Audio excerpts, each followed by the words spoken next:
What's good, everybody? Jackson's Gambit here. So, I just got finished watching the movie Gilda. Have you ever had a bad breakup with somebody and then you see their ass at the grocery store or the gym and you're like, oh, this bitch.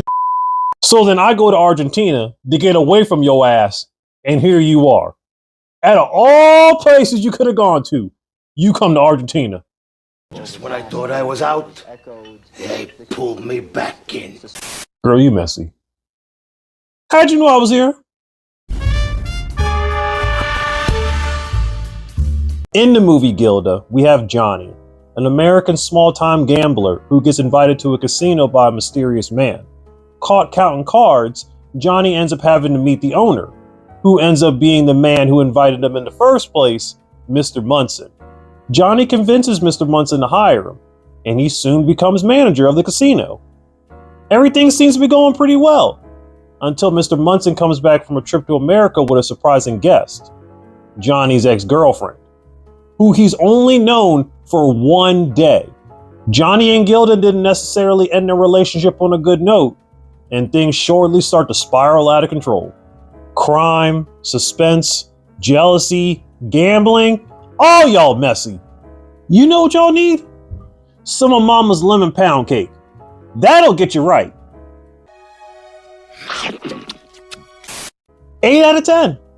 The two main characters, Gilda and Johnny, both are destructive people. Johnny's a gambler, and Gilda is just a carefree person who wants to flirt around with everybody and have a good time, and not necessarily somebody who you can trust. If I'm lying, I'm dying. Both of them together were a destructive couple, but being in a situation that's even worse than these two, which is being engulfed in the cartel and illegal gambling and mobsters, really highlighted their negative traits. Towards the end of the movie, they see that they're just up in the head. This is destructive. At one point in the movie, Munson, the guy who owns the casino, murders somebody in his own club and then makes a run for it in a plane. The plane ends up blowing up and he fakes his own death. So Johnny ends up marrying Gilda. At that point, they're at their absolute worst. Johnny's all wrapped up in the business. He's stressed out. He doesn't trust Gilda at all. So she's being all sloppy in the club, drunk, entertaining everybody. Gilda's about to go back to the United States. Johnny comes up to Gilda and he's like, please take me with you. Please! No! These two apologize to each other, like they admit, they're like, yo, we're both screw-ups. We let this get too far, until you find out that Munson's actually alive and comes to settle the score. Uncle Pio. I think that's how you say it. Pio, P-I-O, Pio, Pio, Pio? Smart. I thought he was the most important character. He's a low-level character, but he knows everything that goes on in that casino. He tells Johnny at the very beginning, one hears a lot of rumors. People don't realize in these situations, especially when you're in a high stressful situation like in Game of Thrones, how some of those characters knew information and that's how they got as far as they did. Sometimes it's not about power, it's about information. Power resides where men believe it resides. It's a trick, a shadow on the wall. And he knew everything that was going on, including the fact that Johnny and Gilda used to date. He points it out. He's like, oh, she's young, you're young. Hold up. Wait a minute. Something ain't right. And y'all started off hating each other the moment y'all saw each other?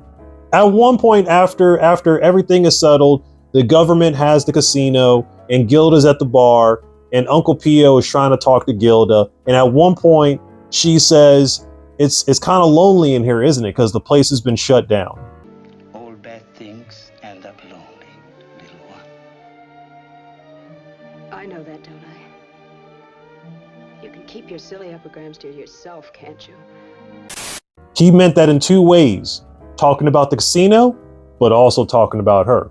Another scene with Uncle Pio is at the very beginning where he's trying to sell Johnny stuff like perfume and everything, and Johnny's turning him down. He leaves the bathroom. Uncle Pio's dusting him off, making sure he's good, and Johnny's like, if you saw me, what would you think? And Johnny only tosses him 1 peso. He looks at the peso and he's like, a peasant. That's why he was trying to sell him all that stuff. They got money. Johnny doesn't. So in 2 ways. One, because he only gave him a peso, but also because you don't belong here. This movie was also a noir film. So I love noir because it's being told by Johnny's point of view, especially if the person's got a good voice. This was a good story. I think at one point Johnny was trying to protect Gilda because Johnny knew all the shady shit that was going on in that casino. And she's acting all acting like a lollipop. I don't know who you're dealing with in America, but you're dealing with a boss here.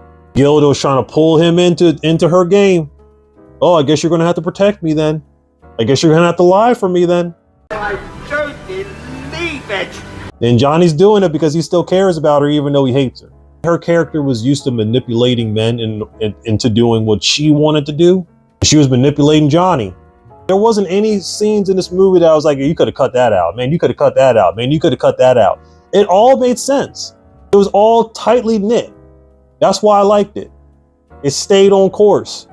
I like this kind of party. I like this kind of party, baby. You can find Gilda on YouTube, Google TV, Apple TV, Amazon Prime, and Fandango at Home.